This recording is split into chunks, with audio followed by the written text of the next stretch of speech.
Lisbonne, Baralacio, 23h45. Diego Mendes observait la salle avec des yeux qui ne se laissaient plus impressionner par le luxe. Cette nuit-là, le bar semblait une île de calme entre les lumières froides de la ville. Des hommes et des femmes qui mâchèrent des affaires en chuchotement, des toasts calculés, des regards négociés. Le verre de cristal à ses côtés réfléchissait des faisceaux de lumière en éclats. Il avait reçu un verre de Macallan qui coûterait l'équivalent de mois de salaire pour beaucoup de gens. Mais la valeur payée là n'était qu'un signal, un protocole ancien de pouvoir. Le verre brillait et promettait le silence. À côté, une note pliée avait attiré son attention. Diego ouvrit la note sans chercher d'émotion. Les mots, griffonnés à la hâte, coupèrent l'air entre une gorgée et une autre. Ne buvez pas. Souriez et partez maintenant. Et il sentit d'abord le ridicule, puis une étincelle de curiosité et enfin un froid dans l'estomac. La jeune femme qui l'avait servi était proche, ses bras minces couvrant un tablier impeccable. Ses yeux rencontrèrent les siens avec une urgence qui semblait déplacée dans ce décor de soins. Cependant, le bar continuait son rythme. Jazz bas, rire court, le tintement des glaçons. Quand Diego leva le regard, il vit 3 hommes en costume noir entrer avec des pas synchronisés. Il y avait quelque chose de théâtral dans la façon dont ils foulèrent le sol, comme si la ville leur ouvrait le chemin. Le nom João Rodrigue passa comme une pensée acérée. Il y avait des mois, une dispute lui avait coûté un quartier entier. Le ressentiment avait généré des promesses. Diego comprit d'emblée que ce geste anonyme sur la serviette n'était pas une bravade. La tension rétrécit la salle autour, mais personne ne semblait le remarquer. Seule elle, la barista, dont le visage oscillait entre la peur et la détermination. Il saisit son poignet par impulsion, et la main d'elle trembla. « Qui êtes-vous » demanda-t-il tout bas. Sans répondre, elle fit semblant de sourire à un client, puis glissa un billet à lui avec des instructions simples. Levez le verre comme pour porter un toast. Allez aux toilettes et utilisez la sortie de derrière. La violence potentielle de ces ordres transforma le geste le plus banal en survie. Diego hésita, balancé entre incrédulité et instinct. Pourtant, il suivit le script comme quelqu'un qui apprend une chorégraphie ancienne. Il porta un toast, laissa le verre et sortit sans hâte apparente. Le couloir des toilettes sentait le métal et le désinfectant. Dans l'allée froide, l'air coupant de Lisbonne semblait restituer la réalité. La distance entre le luxe et l'abandon, là, était une coupure géographique. Diego, il corrigerait dans son journal personnel du futur, tête baissée, enleva son manteau et sentit quelque chose de nouveau. La vulnérabilité. Carolina ne tarda pas à apparaître, sortant précipitamment par la même porte de service. On disait que dans les grandes villes, les gens étaient des figures solitaires qui se croisaient sans percevoir l'impact qu'ils auraient les uns sur les autres. Elle, cependant, avait marqué ce moment avec la force de celle qui avait décidé que l'indifférence avait un prix. Ce qui se révéla dans les semaines suivantes changea la nature du conflit. Carolina Silva n'était pas simplement une travailleuse qui s'était trouvée au mauvais endroit. Elle était la sœur d'un homme dont la fin avait été déclarée tragédie et qui en réalité avait les formes d'un crime. Miguel Silva avait été comptable de Rodrigue. Sa mort, enregistrée comme suicide, cachait des fissures que Carolina collectait avec patience et courage. Tandis que Diego offrait des ressources et des contacts, Carolina donnait le seul capital qu'elle savait manier, le risque calculé d'entrer entre les prédateurs. Ensemble, ils créèrent une stratégie qui semblait à la fois audacieuse et condamnée à échouer. Diego, habitué aux ordres et aux résultats, se sentit mal à l'aise devant la position de fragilité que l'alliance révélait. C'était différent d'exiger des rapports dans une tour que de marcher vers un entrepôt à 3 heures du matin avec le cœur accéléré. Et pourtant, quelque chose dans les yeux de Carolina l'ancrait. Non une vengeance vide, mais la nécessité de formaliser une vérité qui ne pouvait être achetée. Il perçut, avec une honnêteté presque douloureuse, que le pouvoir sans but semblait seulement du bruit. L'enquête les mena par des chemins étranges, des sociétés écrans enregistrées dans des îles où personne ne demande d'où vient l'argent, des politiciens qui recevaient des dons à des horaires pratiques et des comptes qui ne collaient pas avec la façade de respectabilité. À chaque document caché, l'intrigue s'épaississait. Mais il y avait aussi des moments intimes qui échappaient aux chiffres. Un café partagé à l'aube, des mains qui cherchèrent du réconfort entre des piles de papier, des conversations où Carolina racontait Miguel comme si un morceau de monde avait été arraché sans permission. Diego écouta des histoires qui ne rentraient pas dans les bilans et commença à comprendre que sa croisade avait une racine plus ancienne que le désir de vaincre Rodrigue. La nuit de l'entrepôt au port fut préparée avec la précision d'une opération militaire. Diego insista pour y aller. Carolina refusa de rester en arrière. Le risque assumé rendait chaque respiration plus lourde, comme si le temps était une corde lente qui pouvait se rompre. L'équipe de Carlos, le bras droit de Diego, avait installé des caméras et des micros. Tout semblait trop parfait. Il y avait une confiance dangereuse dans les routines que les criminels répètent jusqu'à ce que quelqu'un les voie comme un schéma. Mais la guerre d'astuce ne respecte pas les cœurs nobles. En entrant dans l'entrepôt, le plan révéla sa fragilité. Les lumières s'allumèrent et Rodrigue sourit de manière glaciale. Le piège monté autour de l'impatience humaine fit vibrer l'air. Entre des hommes qui cherchaient des preuves et des hommes qui cherchaient la reddition, Carolina fut accusée de trahison. Diego vit le monde s'effondrer en quelques secondes. Les porteurs de valises se transformèrent en gardes. La scène gagna une théâtralité dramatique. Ce fut un moment où faire confiance et douter se produisirent dans le même soupir. Rodrigues avait, comme tout bon prédateur, un calme théâtral. Il raconta une histoire de manipulation, suggéra qu'il avait guidé Carolina pour l'attirer jusqu'au piège, et que maintenant tout finirait avec Diego discrédité, emprisonné, ou pire. Le sentiment de défaite brûla, bref et intense. Cependant, quand la tension semblait atteindre une conclusion violente, quelque chose d'inattendu se produisit. Carolina arracha le téléphone des mains de Rodrigue et exhiba un petit dispositif. On l'avait sous-estimé. Elle, qui paraissait être la faiblesse, avait gardé la preuve définitive. Des conversations enregistrées, des transferts, des listes de noms. Il y avait un réseau, et le réseau échouerait sous une preuve sonore. La menace changea de main. Rodrigue, qui avait cru dominer la scène, se vit face à la possibilité concrète d'une exposition publique. Carolina révéla que les fichiers avaient déjà été distribués à des journalistes et aux autorités. Et ainsi, le jeu du silence rompu se transforma en un échec et mat inattendu. Rodriguez ordonna la libération, une décision calculée et vénale, peut-être motivée par préserver quelque honneur restant, ou plus pratique, par éviter que son empire ne soit détruit en un instant. L'humiliation, cette fois, fut la sienne. Diego et Carolina sortirent de l'entrepôt à petits pas, et avec des cœurs qui battaient à forte tosta, non seulement par soulagement, mais par un fil qui liait deux vies auparavant disparates. Dans les mois suivants, Rodrigues fut investigué, poursuivi et condamné. Des pièces qui auparavant semblaient des métaphores devinrent des preuves matérielles de crime.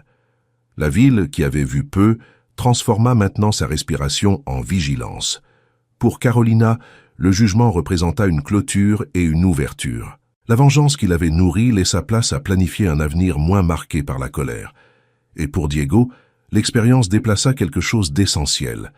L'idée d'empire passait à inclure une responsabilité qui auparavant n'était qu'une étiquette commode. Accepter l'emploi signifiait pour Carolina traverser une ligne invisible entre survie et autorité. Dans les premières semaines, elle sentit le poids de la méfiance de certains exécutifs. Habituée à des CV élégants et à des interventions formelles, il la voyait comme un corps étranger. Mais Diego savait modeler des espaces et, avec le temps, sa présence passa d'anomalie à mécanisme d'intégrité. Il y avait des réunions longues, des rapports qui exigeaient une traduction entre vérité et chiffres, et des voyages discrets vers des endroits où des documents dormaient sous des couches de complicité. Le temps, qui avait toujours couru de manière calculée pour Diego, commença à ouvrir des fissures de surprise. Il voyait Carolina sur le terrain du travail, incisive en entretien, infatigable. Elle parcourait les entreprises contrôlées par Mendes Holdings avec un regard aiguisé, cherchant des failles, de petites corruptions, des contrats noués avec des clauses obscures. L'équipe qu'elle monta était diverse. Des avocats fatigués de voir des couvertures blanches, des journalistes d'investigation discrédités par des nouvelles anciennes, des analystes qui savaient écouter les signaux cachés. Ils devinrent un bureau qui se targuait de déterrer des vérités inconfortables. Cependant, justice et pouvoir ne font pas alliance sans accroc. Il y eut des rapports diffus de représailles, Messages anonymes, une voiture rayée, des pressions politiques subtiles. Carolina ne se laissa pas intimider et Diego apprit, pour la première fois, à utiliser son influence pour protéger, offrir un abri et des ressources sans transformer tout en spectacle. C'était un équilibre délicat entre cacher et révéler, entre l'exposition nécessaire et la sécurité quotidienne. À chaque nouvelle menace, se confirmait que les vieilles habitudes du système valorisaient le silence sur la lucidité. La fondation Beneficent Mendes, créée avec des ressources et une gouvernance transparente, devint un instrument concret pour rembourser les victimes de crimes corporatifs. Ils créèrent des programmes de soutien aux familles affectées, des lignes de dénonciation anonymes et un accompagnement juridique. L'idée était simple, transformer le capital de pouvoir en capital de réparation. Les premières donations financèrent des bourses pour des jeunes dont le père ou la mère avait perdu l'emploi à cause de pratiques frauduleuses, des cours et une réinsertion professionnelle. Pour Carolina, voir une famille récupérer un trait de dignité avait un poids presque semblable à celui du jour où elle avait entendu les enregistrements du bar. Avec le passage des mois, la narrative publique de Mendes changea. Des reportages qui auparavant se limitaient à louer ses affaires commencèrent à parler de responsabilité.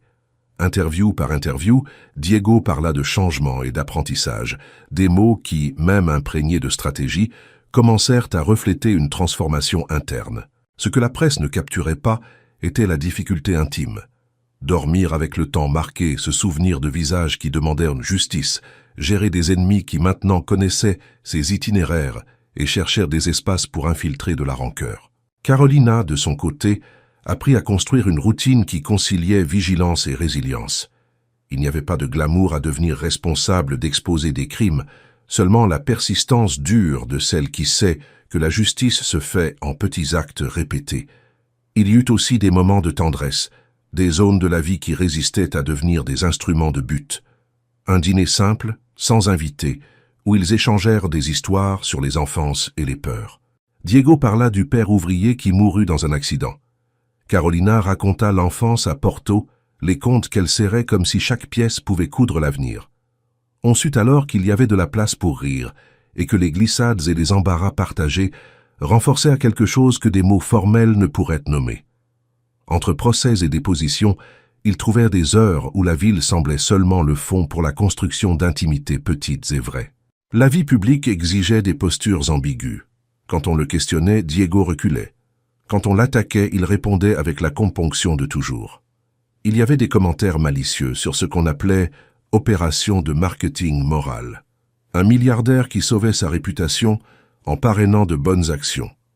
Carolina assistait, parfois avec impatience, aux analystes qui convergeaient vers une lecture superficielle, sans comprendre que sa colère n'était pas une vente, mais un portail pour changer des destins. La fondation avança lentement, mais chaque petit résultat montrait qu'il y avait plus en jeu que ce que la presse supposait. Cependant, tout ne se résolvait pas avec des documents et des sentences. Des restes de loyauté à Rodrigue persistaient dans les ombres, avocats, inspecteurs, gens qui échangèrent des faveurs et ne changeaient pas de camp pour des raisons morales, mais par habitude.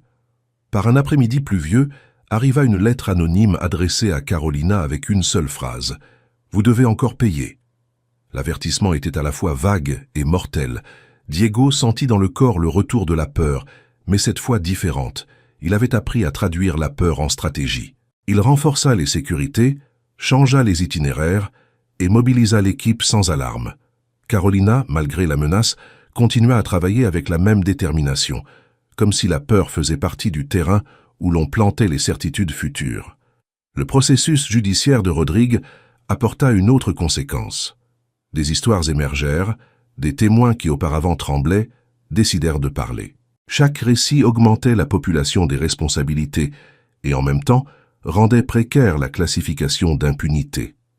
Diego assistait ému aux dépositions de ceux qui n'avaient pas imaginé que leur voix pouvait avoir du pouvoir.